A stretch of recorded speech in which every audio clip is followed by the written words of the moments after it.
네, 오늘 말씀은 이제 모든 창조의 완성의 결말이라고 할 수 있습니다. 물론 우리가 1장에서 이미 천지 창조의 완성을 우리는 보았습니다. 그렇지만 1장에서의 그 천지 창조 속에 다 담지 못했던 그 인간 창조의 마지막 완결편이 바로 오늘 본문이라 할 수 있습니다.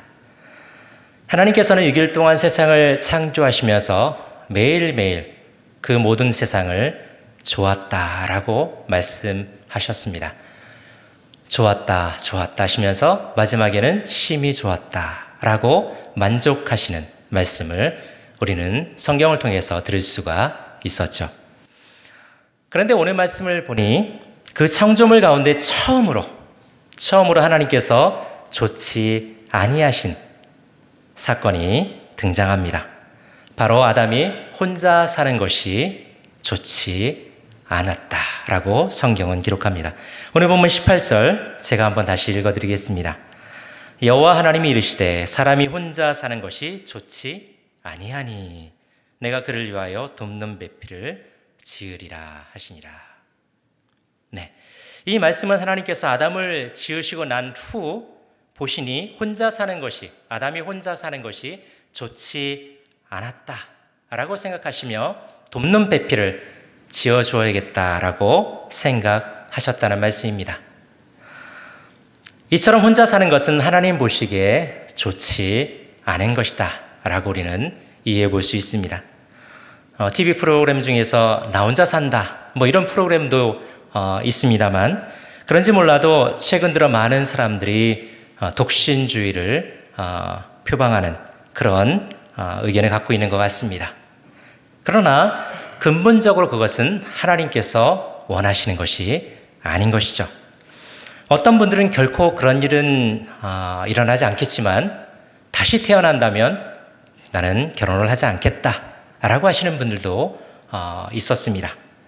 하지만 그것은 절대 하나님 뜻이 아님을 우리는 인지해야 합니다. 자석이 서로 끌리듯이 남자는 여자에게 그리고 여자는 남자에게 그렇게 끌리게 되어 있는 것이 하나님의 창조 원리입니다. 미혼 형제 옆에 예쁜 자매가 앉으면 여러분 어떻습니까? 네, 그 형제의 모습이 안절부절 못하는 그런 상황을 우리는 잘 볼 수가 있습니다. 뭐 그걸 잘 못 느끼실 분도 계시기 모르지만 제가 경험한 바에는 그렇습니다. 그래서 예쁜 자매가 앉으면 한 번이라도 더 보기 위해서 이렇게 빼꼼히 고개를 내미는 그런 경우도 있죠. 그렇습니다. 그게 창조의 원리입니다. 남자는 여자에게 그렇게 끌리게 되어 있고 또 여자는 남자에게 그렇게 끌리게 되어 있습니다. 혹 독신주의를 표방한다 할지라도 콩깍지가 씌이면 결혼을 하게 되어 있습니다. 거기에 대한 증거들이 18절 이하에 말씀드립니다. 그런데 여러분 18절 이하 19, 20절을 보면 방금 18절 내용과는 전혀 다른 또 다른 내용이 거기에 끼어 들어가 있는 것을 우리는 발견하게 됩니다. 하나님께서 아담에게 돕는 배필을 지어주시겠다고 약속하셨으면 바로 오늘 본문 21절에 내려가서 뭐라고 합니까? 아담을 깊이 잠들게 하시고 그 갈빗대를 해서 하와를 만드셨다라는 내용으로 이렇게 넘어가야 하는 게 자연스러워 보이는데 그런데 그렇지 않은 겁니다. 바로 19절 20절 말씀 어떤 내용입니까? 아담이 모든 생물들의 이름을 지어주는 장면이 기록되어 있는 것이죠. 아담이 각종 생물들의 이름을 지어주는 장면 이것은 앞서 말씀드린 대로 그 생물들의 본질을 규명하는 일이기 때문에 매우 중요한 일이었습니다. 그렇지만 문제는 바로 그 내용이 왜 아담의 돕는 배필을 장면을 사이에 두고 기록되어졌는가 하는 것. 그것을 우리는 좀 더 생각해 볼 필요가 있다라는 거죠. 자, 여기서는 좀 우리가 상상의 나래를 좀 펴볼 필요가 있습니다. 왜냐하면 아담 앞에 나온 생물들의 모습을 보고 있는 아담이 느낄 그 감정선이 그 안에 담겨 있기 때문입니다. 자, 하나님께서 모든 각종 들짐승과 각종 새들을 아담 앞에 일렬종대로 세웠습니다. 자, 그런데 여러분, 그 짐승들, 아담 앞에 세워져 있는 그 짐승들 가운데 여러분, 암컷이 거기에 서 있었을까요? 아니면 수컷이 거기에 서 있었을까요? 한번 거슬 한번 해볼까요? 자, 나는 수컷이다. 네. 다른 분은 암컷입니까? 그럼 다? 아니에요? 네. 이렇게 좀 나눌 수 있는데, 저는 둘 다라고 생각합니다. 왜냐하면 하나님께서는 아담으로 하여금 깨닫게 하시기 위해서 그 동물들 앞에 세워놨다라고 믿기 때문입니다. 뭘 깨닫게 하기 위해서일까요? 자, 아담 앞에 모든 동물들이 암수씩 나와서 이렇게 서 있습니다. 그리고 이름을 져줘요. 너는 사자야, 너는 코끼리야, 너는 독수리야, 다 이름을 져줬습니다. 그러는 가운데 아담이 뭘 느꼈을까요? 아니, 모든 생물들은 다 짝이 있는데 왜 나에겐 짝이 없을까? 네, 바로 하나님은 그것을 느끼기를 원하셨던 거죠. 네, 하나님은 괜히 아담이 모든 짐승들의 이름을 짓는 그 장면을 아담을 돕는 배필을 짓는 그 사이에 넣어둔 게 아니었던 것입니다. 그리고 이후의 말씀은 바로 드디어 하나님께서 아담을 잠들게 하시고 아담의 갈빗대를 뽑아서 그것으로 하와를 만드는 장면이 이어지고 있습니다.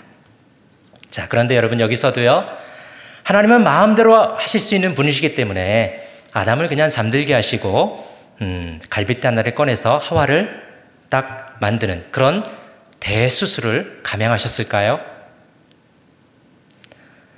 만약 요즘 이렇게 했다간 아마 우리 여기 병원에 근무하시는 분들 많이 계신데 의료소송감이 돼버리죠. 아니, 동의도 없이 내 갈빗대를 뽑았단 말이야? 당연히 의료소송감입니다. 물론 지금과 그때를 비교하는 건 말이 안 맞겠지만 적어도 하나님께서는 아담에게 내가 이렇게 할 거야 라는 건 이런 결과가 있을 테니까 너는 기대를 해 라는 귀뜸을 해주셨을 것이라고 볼 수 있습니다.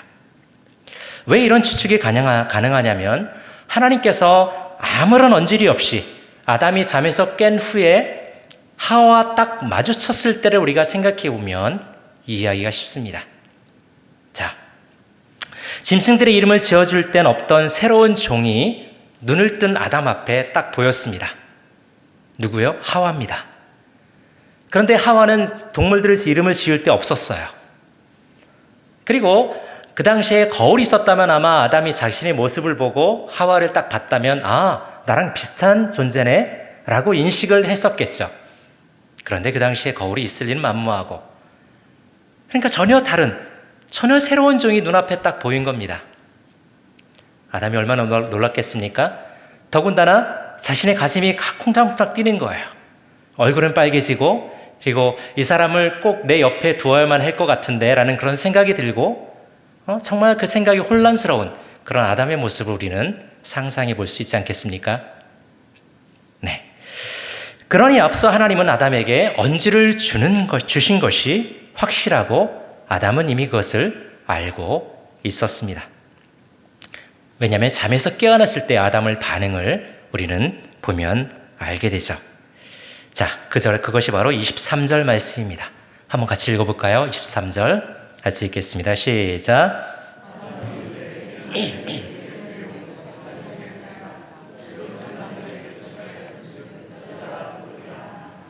네, 하와를 본 아담의 첫 마디입니다. 내 뼈 중에 뼈요, 내 살 중에 살이라. 이것을 남자에게서 취하였은즉 여자라 하리라.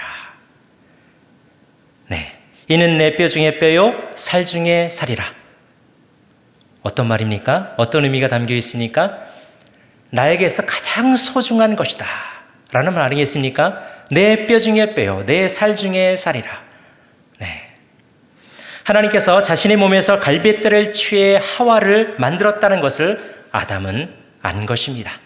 그러니 이렇게 말할 수 있었죠. 남자에게서 취하였으니 여자라 부르겠다 라는 말도 동일한 의미인 것입니다. 게다가 내 뼈 중에 뼈요, 살 중에 살이라는 이 말, 여러분 너무나 멋지지 않습니까? 전에도 말씀드렸지만 하나님은 정말 언어의 마술사 같습니다. 저는 이 말이 이 세상에서 가장 아름다운 사랑 고백이다라고 감히 말씀드리고 싶습니다. 왜 그런지 아십니까? 제가 제 아내에게 프로포즈를 할 때 바로 이 말씀을 가지고 했기 때문입니다.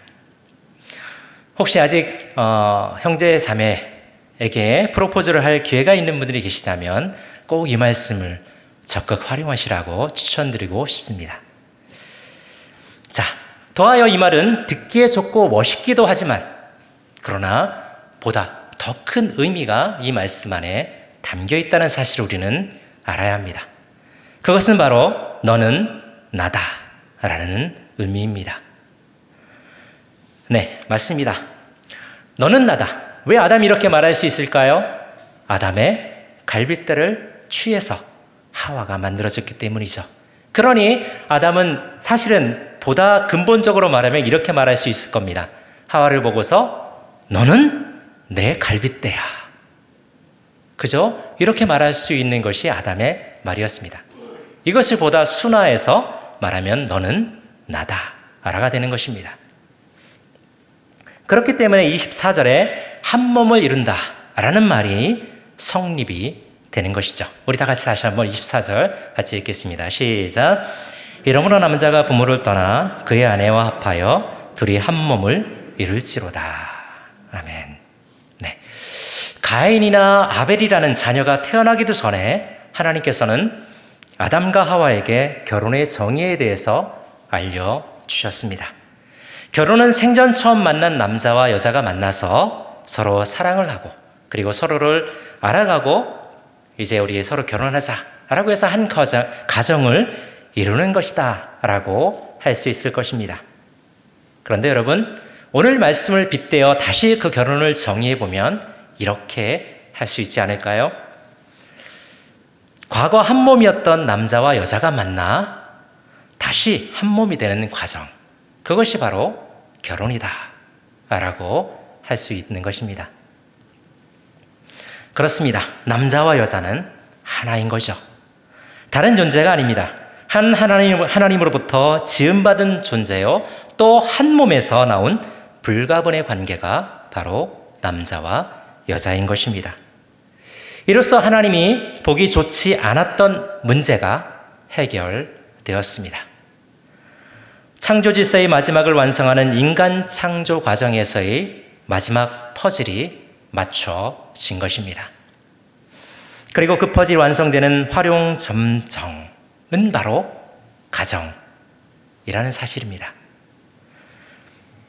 그런데 오늘날 이 창조의 완성인 가정이 심각하게 무너져가고 있다는 사실은 저도 알고 여러분도 동의하는 내용일 것입니다. 우리가 그렇게 강조하는 혼전 순결, 그것이 옛날 표현으로 말하면은 찾기 어려워진 그런 것이 되어버리고 말았습니다.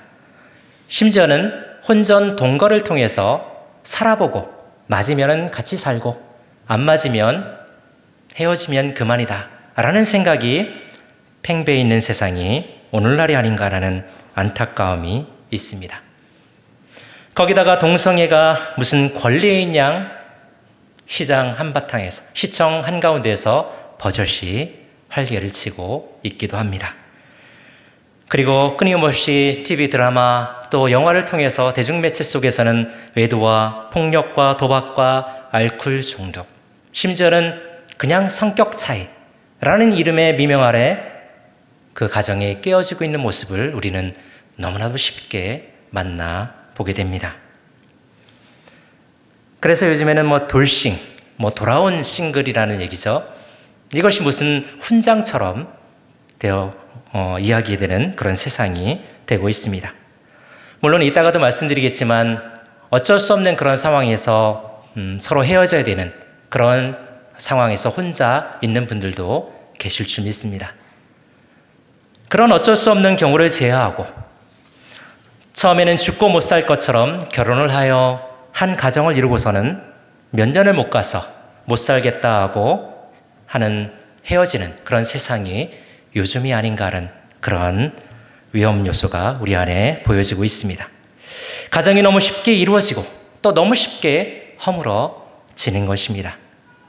하지만 여러분, 우리는 그 가정을 허물 권한이 없습니다. 왜냐하면 가정은 하나님이 세우신 창조 원리이기 때문입니다. 가정은 세워지는 것이지 결코 허물어지는 것이 아니란 말씀입니다. 가정을 허무는 경우는 하나님께 불순종하기를 작정하는 경우만이 가능합니다.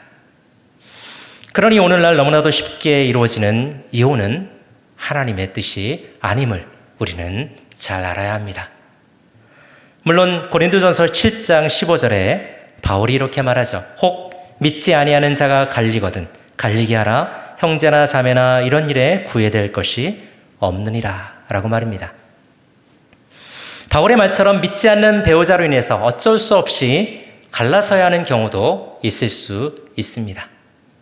그러나 여러분, 바울은 이 15절에서 멈추지 않고 우리에게 16절 말씀도 주고 있다는 것도 우리는 보아야 합니다. 16절 뭐라고 되어 있냐면 이렇게 기록되어 있습니다. 같이 읽어볼까요? 16절 시작. 아내된 자여 내가 남편을 구원할는지 어찌할 수 있으며 남편된 자여 내가 내 아내를 구원할는지 어찌할 수 있으리요. 네. 믿음의 본된 모습으로 가정의 복음을 이루도록 힘쓸 것을 바울은 권면하고 있는 것입니다.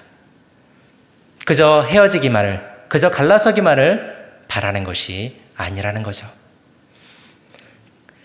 그러기에 우리 믿는 그리스도인들은 본래 하나 되었던 아담과 하와처럼 한 몸을 이룬 가정을 반드시 지켜나가야 합니다. 위에서 본 24절 말씀처럼 남자와 여자가 사랑을 하여 결혼을 하고 한 가정을 이루는 것은 둘이 한 몸이 된다는 의미입니다. 여러분, 둘이 한 몸이 되었다. 그것을 나눌 수 있습니까? 나누지 못합니다. 그것을 나누게 되면 죽음뿐입니다.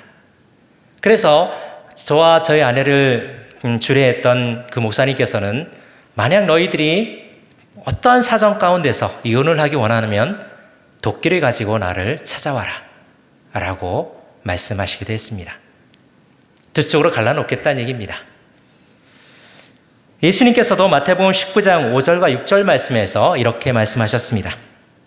말씀하시기를 그러므로 사람이 그 부모를 떠나서 아내에게 합하여 그 둘이 한 몸이 될지니라 하신 것을 읽지 못하였느냐. 그런즉 이제 둘이 아니요 한 몸이니 그러므로 하나님이 짝지어 주신 것을 사람이 나누지 못할지니라. 이렇게 말씀하셨음을 볼 때 가정은 나눠지는 것이 아니라 갈라지는 것이 아니라 하나 되기를 더 힘써야 하는 것입니다. 자, 그런데 여러분, 여기서 문제는 우리의 가정입니다. 우리 가정이 행복하기를 하나님 원하셔서 이 세상을 만들어서 우리에게 살게 하시고 그 하나님의 가정을 이루게 이 땅에 두셨는데, 에덴 동산에 주셨는데 그 가정이 행복하기보다 오히려 불행해 가는 경우를 우리는 많이 본다는 사실입니다. 가정을 이루고 한평생을 살아야 하는데 그 가운데 부딪히는 여러 문제들을 해결해 가는 과정에서 점점 하나 되어서 행복한 것이 아니라 점점 그 사랑에 금이 가고 불행한 가정으로 변해 가는 것입니다. 창조의 완성이자 활용 점정으로 만드신 것이 가정인데, 그리고 그 가정 안에서 천국을 맛보라고 하신 것인데, 천국의 모형인 그 가정에서 함께 사는 것이 다툼뿐이고 시기뿐이라면 그것은 지옥이 아니겠습니까? 맨날 일어나서 같은 얼굴을 보고 하루 종일 그 얼굴을 보면서 살아야 하는데 그것이 보기 싫은 얼굴이라면, 정말 그 얼굴이 원수 같다라면 그 자체가 지옥이 아닐 수 없을 것입니다. 그렇다면 우리는 그 지옥에서 벗어나기 위해서 그 가정을 갈라서게 만들어야 될까요? 아닙니다. 위에서 말씀드렸듯이 가정은 우리가 허물 수 있는 것이 아니라고 제가 말씀을 드렸습니다.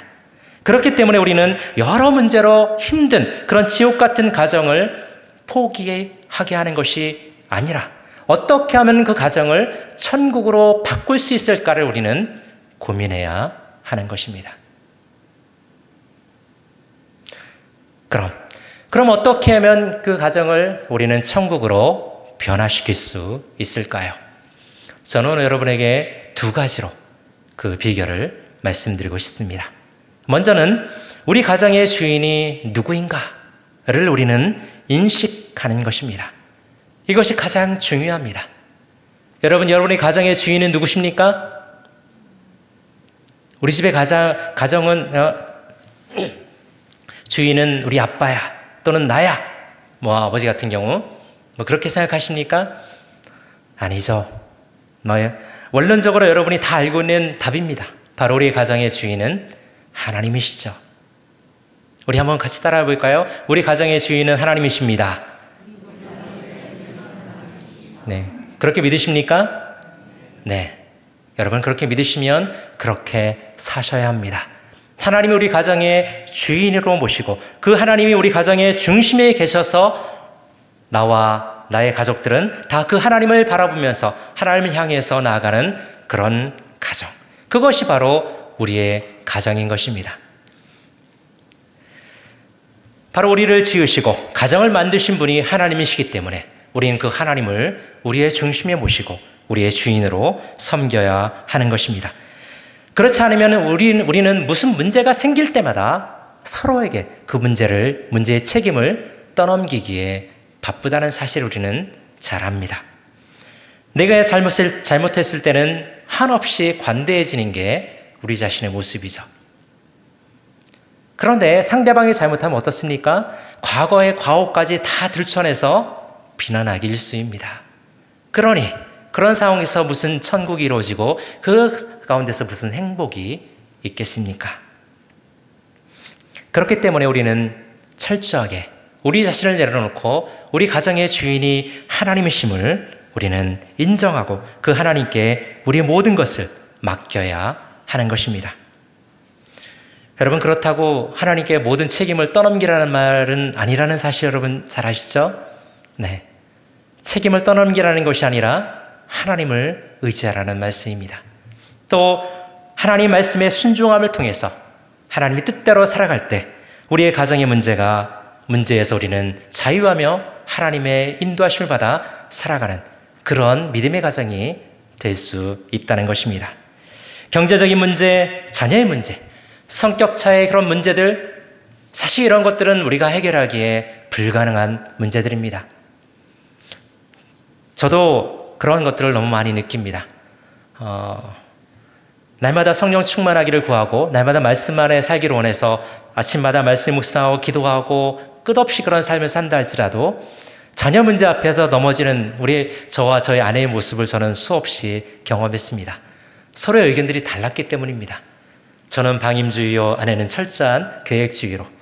그러다 보니까 아이들을 사이에 놓고 끊임없이 의견 차이가 생겼던 그런 상황을 저는 기억합니다. 아마 여러분의 가정도 그러한 경험들을 많이 해보셨을 것이라 생각됩니다. 그렇습니다. 우리 힘으로는 우리의 가정의 문제, 우리 자녀의 문제조차도 해결하기 힘듭니다. 그래서 어떤 분들은 결혼 3년은 사랑으로 살고 나머지 인생은 정으로 산다 라고 하시는 분들도 있었습니다. 하나님이 가정의 주인이 아니니 어쩔 수 없이 정으로 사는 것입니다. 하지만 우리 믿는 그리스도인들은 우리의 가정을 사랑의 하나님께 철저히 맡기고 의탁해야 합니다. 그렇게 하나님께 의지해야 비로소 우리 가정은 사랑으로 하나 되고 행복한 가정, 천국의 삶을 우리는 살아가게 될 것입니다. 두 번째로 우리 가정이 행복해지려면 오늘 말씀에서 본 너는 나다 라는 이 창조 원리를 온전히 실천해야 합니다. 이 창조 원리를 잊고 살 때 우리는 우리 가정에서 불행을 경험하게 됩니다.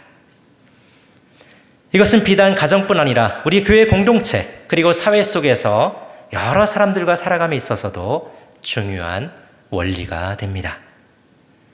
우리는 모두 아담이라는 시조를 통해 태어난 후손들입니다. 그리고 무엇보다 하나님께서 지으신 하나님의 백성이라는 사실 앞에 우리 모두는 다 저는 당신이고 당신은 저입니다 라고 말할 수 있어야 합니다. 그렇지 않습니까, 여러분? 단순히 우리가 지금 먼 세대를 넘어왔기 때문에 우리가 서로 성씨도 다르고 그리고 뭐 다른 지역에 살고 다른 나라에 살고 이렇게 있지만 원론적으로 따져보면 아담으로부터 온 그런 다 똑같은 가족 아니겠습니까? 그러니까 내 옆에 있는 앉아 계신 분이 오늘 처음 만난 분이라 할지라도 그분은 한 가족과 같다라고 이야기할 수 있는 것입니다. 네. 이러한 생각이 우리 모두에게 각인되어진다면 이 세상은 한마디로 유토피아, 바로 파라다이스 천국이 다름없을 것입니다. 왜 그렇겠습니까? 바로 서로가 서로를 자기 자신같이 여기고 서로 사랑하고 서로 아껴주고 그런 사회가 만들어질 테니 얼마나 아름다운 사회가 되겠습니까? 그렇죠. 나보다 나를 더 사랑하는 내 옆에 사람이 있고 모든 사람들이 서로 나를 믿어주고 또 서로 세워주고 한다면 그 세상은 정말 아름다운 세상이 아니겠습니까? 그렇지 못하기 때문에 오늘날 우리는 너무나 많은 고통을 그리고 서로의 오해를 낳고 그렇게 살아가고 있는 거죠. 자, 우리가 이처럼 너는 나다라는 원칙을 따라서 우리가 살아갈 때 너무나도 아름다운 세상을 우리는 만나게 되고 그리고 세상 사람들은 그러한 우리를 바라보며 동경하게 될 것입니다. 그 예시가 성경 속에 나와 있습니다. 사도행전 2장 말씀을 함께 다시 보겠습니다. 2장 44절부터 47절까지의 말씀 제가 읽어드리겠습니다. 믿는 사람이 다 함께 있어 모든 물건을 서로 통용하고 또 재산과 소유를 팔아 각 사람의 필요를 따라 나눠주며 날마다 마음을 같이하여 성전에 모이기를 힘쓰고 집에서 떡을 떼며 기쁨과 순전한 마음으로 음식을 먹고 하나님을 찬미하며. 자, 여러분 여기까지 얼마나 아름다운 공동체의 모습입니까? 저도 이 공동체의 모습을 바라보면서 꿈을 꾸곤 했습니다. 나도 나중에 크면 이렇게 아름다운 공동체 이루고 함께 건물 안에서 마음을 맞는 지체들과 함께 모여서 이렇게 살아야지 라고 하는 그런 생각들을 꿈꾸곤 했었습니다. 여러분도 이렇게 살고 싶지 않습니까? 그런데 여러분 가능합니다. 어떻게? 우리 진주 성북교회 안에서 너는 나다라는 원리를 그 하나님의 원리 원칙을 따라 우리가 살아갈 때 우린 그런 아름다운 공동체를 만들어 갈 수 있을 것입니다. 그러면 어떤 결과가 나타날까요? 자, 47절 제가 읽지 않았던 하반절 말씀을 같이 한번 읽어보겠습니다. 47절 하반절 말씀입니다. 자, 또부터 시작하겠습니다. 시작. 또 온 백성에게 칭송을 받으니 주께서 구원받는 사람을 날마다 더하게 하시니라. 아멘. 자, 이 놀라운 은혜가 오늘날 저와 여러분에게 임하기를 간절히 원합니다. 자, 그러니 우리는 서로를 너는 나다 라고 여겨서 서로 사랑하고 섬겨가야 마땅합니다. 우리가 그렇게 바라니까요. 우리가 그렇게 소원하니까요. 그러니까 우리 그렇게 살 때 우리는 그런 공동체를 우리는 이룰 수가 있는 것입니다. 저는 그런 공동체의 그런 조그만 느낌 아닌 느낌을 받을 수 있는 삶을 살고 있습니다. 제가 이곳 진주에 와서 가장 많이 들은 말 중에 하나가 무엇인지 아십니까, 여러분? 그것은 좀 적응이 되셨나요? 라는 말이었습니다. 제가 지금 6개월 이제 좀 넘어가고 있는데요. 그러니까 많은 분들께서 염려를 해주시는 겁니다. 잘 적응하고 있는지, 어떻게 잘 사는데 문제가 없는지, 저와 저의 아내를 향해서 그렇게 염려해 주시는 많은 분들의 사랑을 저는 받고 있는 것입니다. 이 많은 사랑. 그래서 저는 어떻게 하면 여러분에게 이 사랑을 다시 돌려드릴 수 있을까라는 고민을 하면서 제가 할 수 있는 최선의 방법으로 하나님을 섬기고 여러분을 섬기려 합니다. 그런 마음을 갖고 이렇게 지금 열심히 하고 있는데 혹시 여러분에게 느껴지는지 모르겠습니다. 자, 이렇게 사랑 많은 진주성북교회 여러분은 너는 나다 라는 이 원리를 잘 적용하고 또 실천하고 있는 분들이라고 저는 믿습니다. 혹 좋은 의도에서 한 말이 오해로 인해서 시험에 들기도 하고 또 섭섭한 마음이 들 수도 있고 때로는 악한 사탄이 놓아놓은 덫에 걸려서 서로를 시기하고 질투하고 또 넘어져서 상처를 주거나 상처를 받을 수도 있지만 그런 것이 전혀 없을 수는 없습니다. 우리 재성 가운데서 그것이 반드시 있기는 하겠지만 그러나 우리 마음 중심에 당신은 저입니다. 저는 당신입니다. 나는 너다 라는 이 원리를 우리가 기억하고만 있다면, 이 원리를 우리 마음속에서 가지고 살아갈 수만 있다면 우리 진주성북교회 공동체는 너무나도 아름다운 공동체로 변해갈 것이라고 믿습니다. 그러면 세상 모든 사람들, 우리 주변에 있는 모든 사람들이 우리를 칭송하고 그리고 예수 그리스도 앞에 그들의 무릎을 꿇고 하나님 앞에 나아올 것이라 믿습니다. 이처럼 남자든 여자든 우리는 서로 너는 나다 라는 창조 원리대로 서로가 서로를 돕는 하나라는 사실을 잊지 말아야 합니다.